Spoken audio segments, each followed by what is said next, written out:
नमस्कार साथियों, जेपी जगदीश प्रसाद की क्लास में आपका बहुत बहुत स्वागत है। आज दो तीन कवियों को साथ में लेकर अध्ययन करेंगे। सबसे पहले बात करते हैं बालकृष्ण शर्मा नवीन की। बाल कृष्ण शर्मा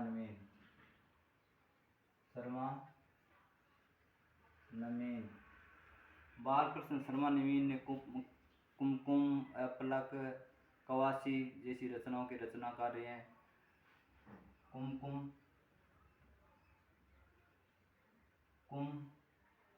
अपलक,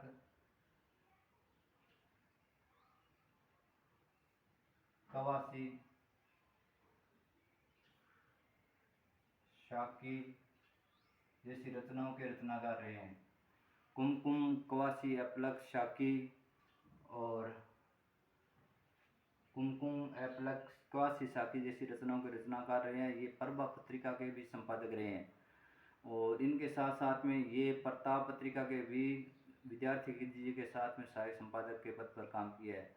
ये राष्ट्रीय और प्रणयमूलक रचनाओं के रचनाकार रहे हैं और ये सभी को अनिकेतन और हम विश्व पाए जन्म के कहकर पुकारते थे। कभी कोई ऐसी तान सुनाओ कि उथल पुथल मच जाए, एक ही लोरा इधर से है, एक ही लोरा इधर से है, के रचनाकार माने जाते हैं। तो चलो करते हैं विस्तार से अध्ययन। कुमकुम, अपलक, कवासी, शाकी इनके साथ साथ में प्रभा के संपादक रहे हैं। प्रभा के संपादक रहे हैं। प्रताप के सहायक संपादक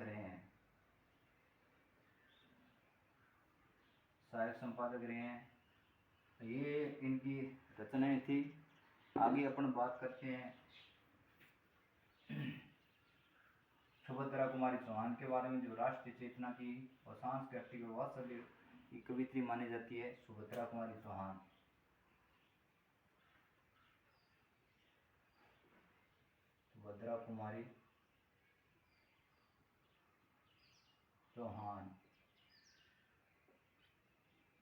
सबसे पहले तो मैं बता दूं आपको कि ये माधवी वर्मा के साथ में बहुत से काव्य पाठ किए और खड़ी बोली में लिखने वाली रचनाकार थी। इन्होंने खड़ी बोली से अपनी रचनाएं लिखना शुरू किया और इसके पति स्वतंत्रता आंदोलन में खुलकर भाग लिया इन्होंने। और ये राष्ट्रीय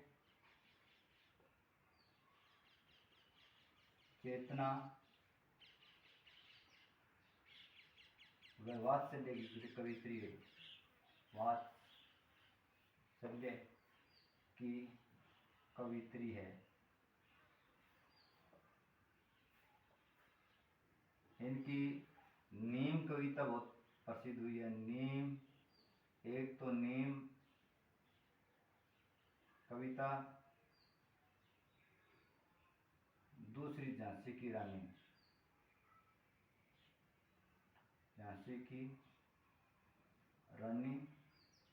कविता बहुत प्रसिद्ध हुई है। इनके साथ साथ में इन्होंने लिखा था जलियांवाले बाग में बसंत, जलियांवाले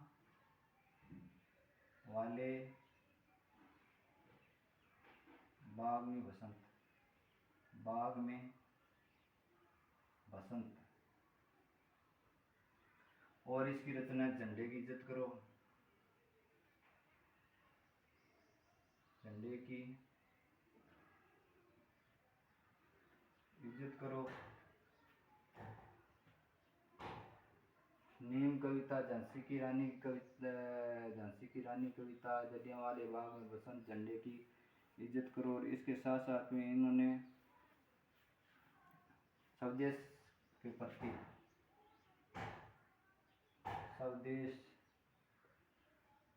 प्रति रचनाएं की, रचनाकार मानी जाती है। और एक बार ये कार में कहीं जा रही थी और एक्सीडेंट हो गया कार का, उसमें उनकी मृत्यु हो जाती है। ये थी हमारी सुभद्रा कुमारी चौहान। खूब लड़ी मर्दानी, वो तो झांसी वाली रानी थी। सन 57 में चमकी वो तलवार पुरानी थी। हर बोले हम आंदोलन में हमने सुनी कहानी थी। खूब लड़ी मर्दानी, वो तो झांसी वाली रानी थी। कहने वाली कवित्री थी। इन्होंने ही महादेवी वर्मा को खड़ी बोली में लिखने के लिए प्रेरित किया था। ये साथ साथ में क्रॉस वेस्ट कॉलेज के अंदर पढ़ते थे और उन्हें हिंदी भाषा में खड़ी बोली में लिखने के लिए सुभद्रा कुमारी चौहान ने प्रेरित किया था, क्योंकि सुभद्रा कुमारी चौहान पहले खड़ी बोली में कविताएं ऑलरेडी लिख रही थी और महादेवी वर्मा अपने माता के संस्कार से ब्रज भाषा में लिख रही थी, लेकिन इनकी प्रेरणा से वो खड़ी बोली में आई। और आगे हम बात कर रहे हैं सियाराम शरण गुप्त। सियाराम शरण गुप्त। सियाराम शरण गुप्त गांधीवादी कवि थे। गांधीवादी विचारधारा के थे। विचारधारा के कवि माने जाते हैं। इसके साथ साथ में ये मैथिली शरण गुप्त,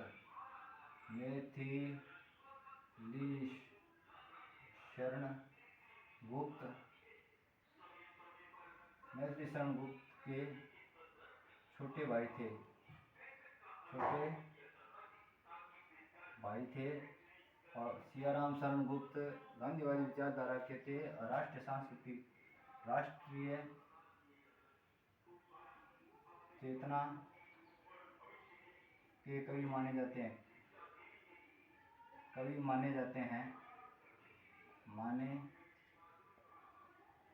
हैं। इनके साथ साथ में इनकी रचनाएं हैं एक फूल की चाह।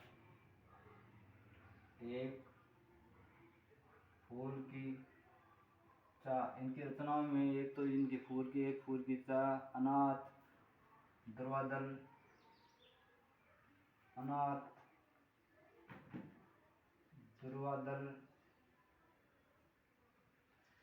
एक फूल की चाह, अनाथ दुर्वादल, पाथे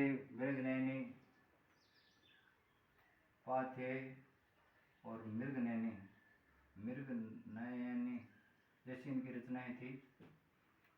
आज हमने 3 रचनाकार लिए, एक और रचनाकार ले लेते हैं उदय शंकर भट्ट को।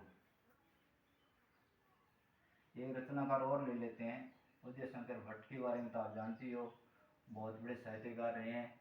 कौन, किसकी बात कर रहा हूँ?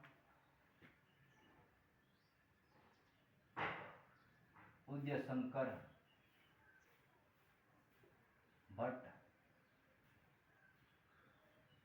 उदय शंकर भट्ट है, इन्हें बहुत सी रचनाएं की। उदय शंकर भट्ट की सबसे प्रसिद्ध रचना मानी जाती है मानसी।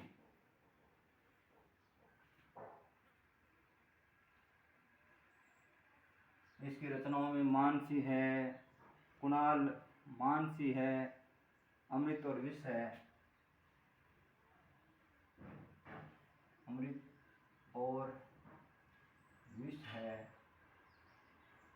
मानसी है, अमृत और विष है। अमृत और विष के साथ साथ में बसंती, प्रगति, बसंती नहीं, युगदीप, राका,